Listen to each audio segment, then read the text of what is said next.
はいどうも、料理人 VTuber の高見仁でございます。ということでね、今回ご紹介する料理の方はこちら。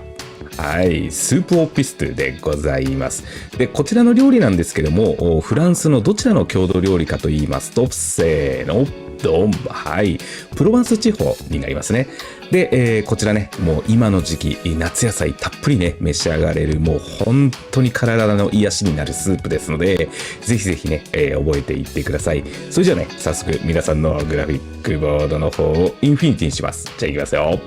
せーの、ドン。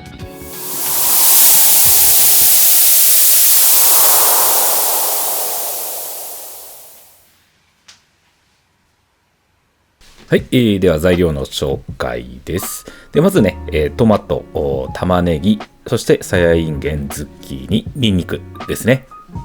でこちら赤いんげん豆、白いんげん豆ですね。乾燥から使う場合は8割9割方火入れといてください。でこちらコキエットですね。パスタのコキエットっていうものになります。日本のスーパーですとサラダマカロニなんて名前で売ってることが多いですね。こちらご用意ください。でこちらじゃがいも、ちょっとピンボケしてます、ごめんなさい。でこちらが、エクストラバージンオリーブオイルですね。こちらは冷凍庫に1回入れてキンキンに冷やしてください。でバジルと粉チーズご用意ください。で、こちらね、玉ねぎの方はこんな感じでね、角切りにしていきます。でじゃがいもですね。じゃがいもの方も同じようにこんな感じで角切りにしていってください。でさやいんげん、筋がね入ってることがありますので、そこだけねちょっと確認していただいて、でこんな感じにねカットしていただければ OK です。でトマトの方はね芯をくり抜いていただいて、で中のね果汁部分取っていきます。こんな感じでね取っていってください。でこちらも先ほどの野菜たちと同じように角切りにしていただければ OK です。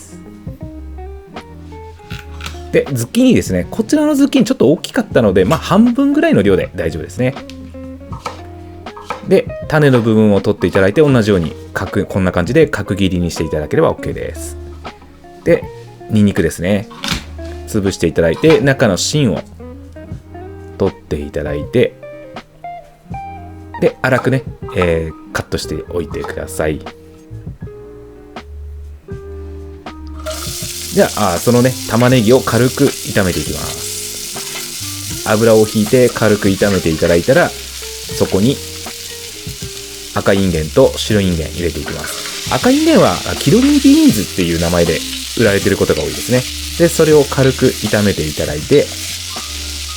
でそこにじゃがいもを放り込みます。でトマトも一緒に入れちゃってください。で軽く合わせます。ここは軽く合わせていただいて、で水をねしっかり入れていきます。でアクをね取っていただいて、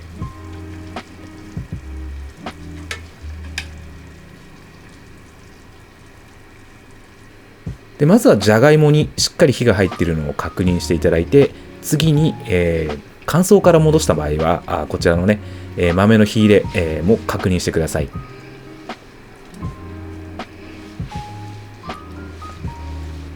で問題がなければここで初めて塩を入れてあげてください。どうしてもね乾燥豆を使った場合は、このね塩を先に入れてしまうと硬くなっちゃうんですよね。でここで初めてパスタを入れて、いんげん豆、さやいんげんとこちらのズッキーニを入れていきます。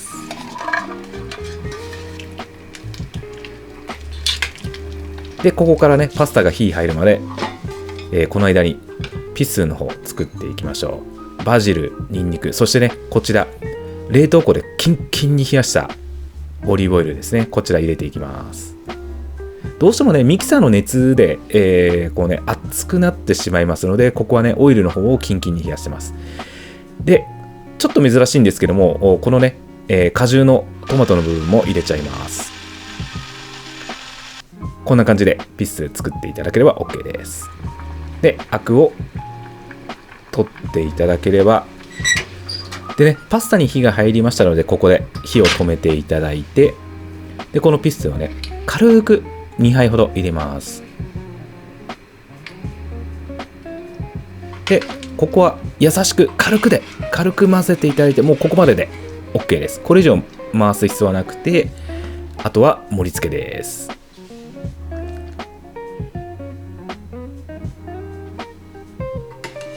で必ずカリッカリのバゲット添えてあげてください。で仕上げにこちらのチーズを振りかけていきましょう。スープオピストゥいかがでございますでしょうか。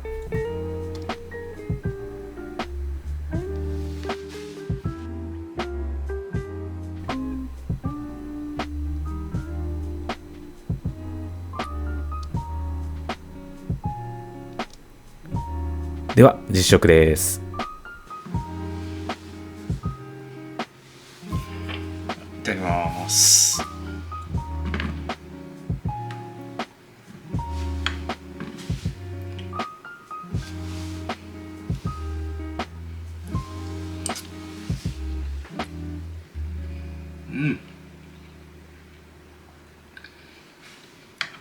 優しい味、美味しい。でこういったねチーズなんかは食べる時の好みでちょっとね追加して入れてあげたいとかっていうところですよね。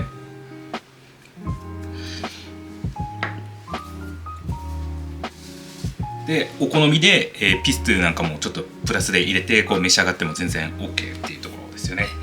これがねまた美味しいんですよ。必ずバゲットと一緒に合わせて召し上がってください。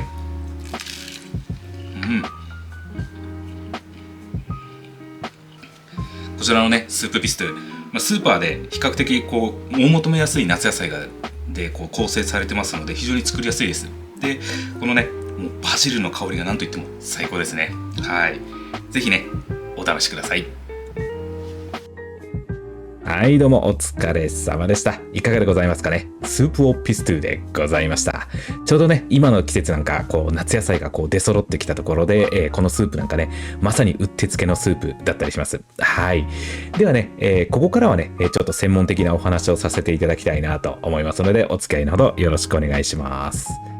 ということでね、今回スープオピストゥ作らせていただいたんですけども、実はこのねスープオピストゥ伝統的な作り方においては例えばフォンだとか、ベーコンだとかプティサレだとかというものは使いません。はい、もう本当に水だけで、野菜の出汁を出すっていうところからで、作っているのがこのスープオピストゥの大きな特徴です。ただ、近代のこのね、家庭料理においても、レストランで提供されるものにおいても、ベーコンだったり、このねフォンを使ったり、プティサレを使うっていうことはあるんですけども、伝統的な作り方はもう一切そういうことはしなくてですね、でさらに大きな違いとしては、人参やセロリも使わないっていうことなんですね。でなぜこの人参セロリを使わないかっていうことなんですけども、このスープオピストゥ主な材料としてはこのね、赤インゲン豆、白インゲン豆、そしてじゃがいも、ズッキーニがね、主だったこの具材の野菜、あとトマトですねになってくるんですけども、これらのですね、その淡い風味を殺さないためでもあるんですね。ですので基本的にこう人参セロリというものは使わないっていうのがこの伝統的な作り方の一つの流れになっております。はい、次にねこのピストゥという意味なんですけども、プロヴァンス語のですねこのすりつぶすっていう言葉の語源からこのピストゥっていう言葉になっているんですけども、基本的にですね、このニンニク、バジル、オリーブオイルのこの3つで構成されています。で、ここにですねチーズを入れる場合と入れない場合があるんですけども、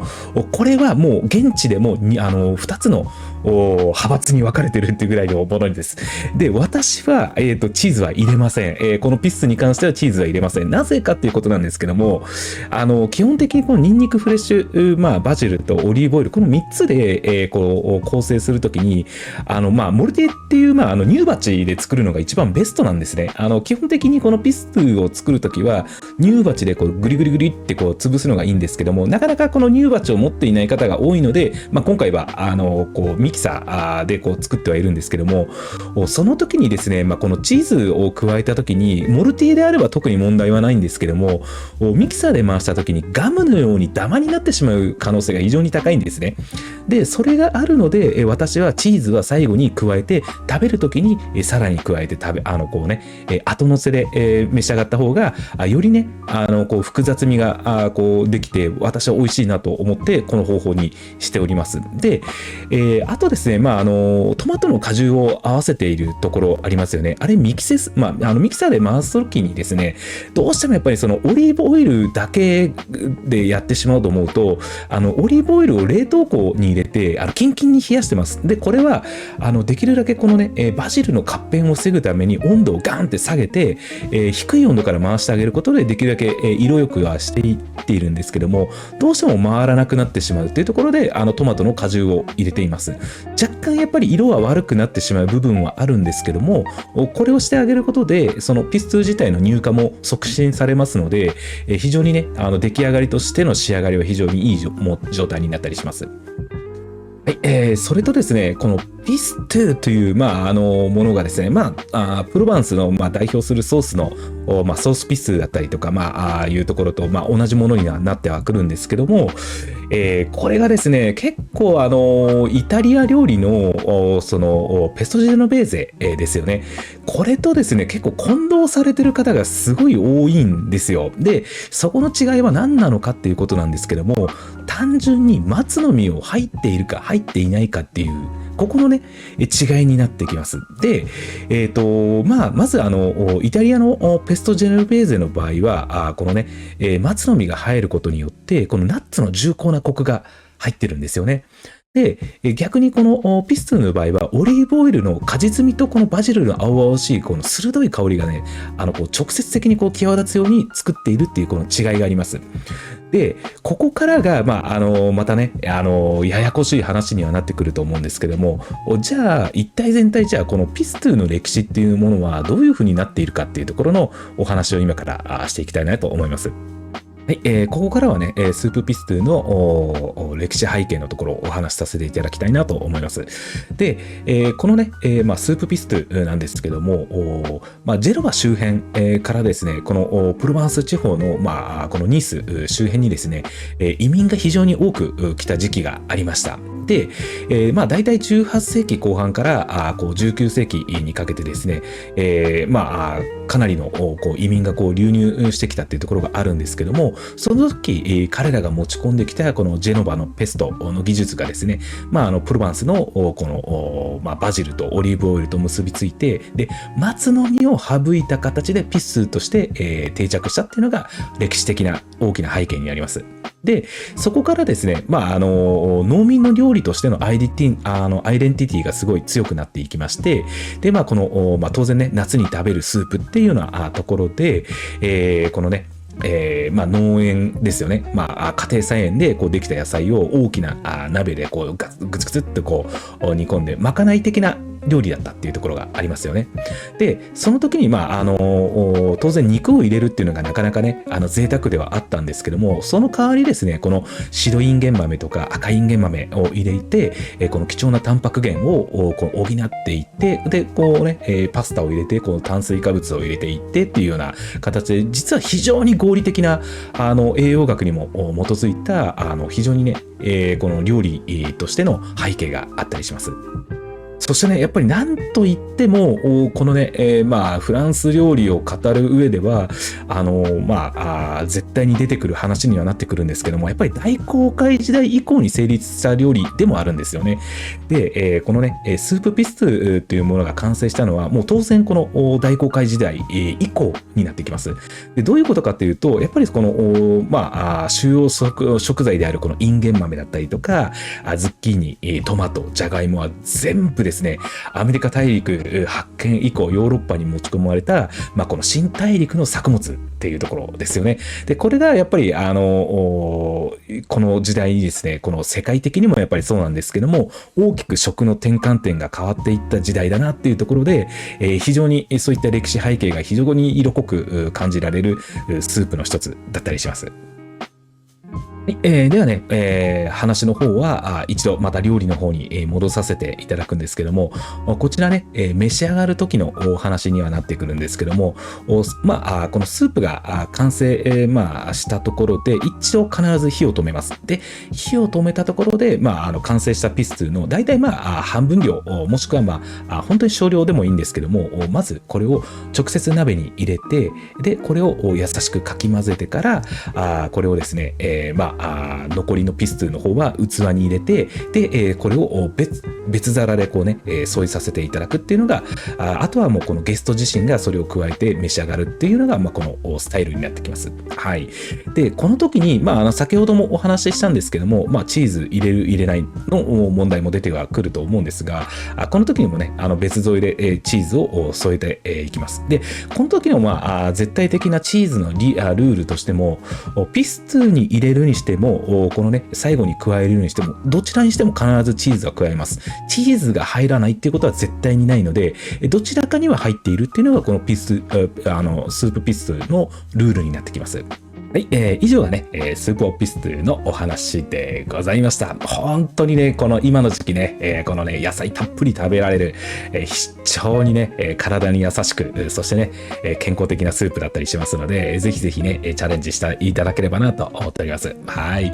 でね、いつもハイプでの応援、そして高評価、チャンネル登録ありがとうございます。そしてですね、やっぱりコメントのレベルが高すぎてですね、もうほんとびっくりしたんですよ。本当にびっくりしました。もう本当にびっくりしてるんですけども、みんなね、レベル高すぎですよ。結構ね、私も専門的なことを結構皆さん鋭いので、うわーと思いながら、もうちょっとね、驚きながら読ませてはいただいてるんですけども、非常にね、楽しく返信させていただいておりますので、全然ね、もう気兼ねなくね、こう質問していただいて結構です。それとね、海外の方もう全然ね、ご質問していただいて結構です。なんか、今のところね、日本人の方がうわーって書いてるから、なんか、ちょっと恥ずかしいなとか、なんか、場違いかななんて思わずに、全然聞いていただいて結構です。特にね、今、現状のこのチャンネルの傾向ですと、まず一番多いのが、台湾の方、台湾、香港の方が非常にね、見ていただけてて、ついでね、同じぐらいの数で、アメリカの方が非常に見ていらっしゃるっていうところですよね。で、次にフランスの方も見ていただいて、で、そこからね、結構いろんな国に広がってはいっているんですけども、かなりいろんな国の方が見ていただけてるっていうところで非常にありがたく思っております。ですので、もしね、そこで、気になることがあったら、ぜひぜひ、質問していただければなと思いますので、お気軽にご質問ください。それではね、また次の動画でお会いしましょう。またね。バイバイ。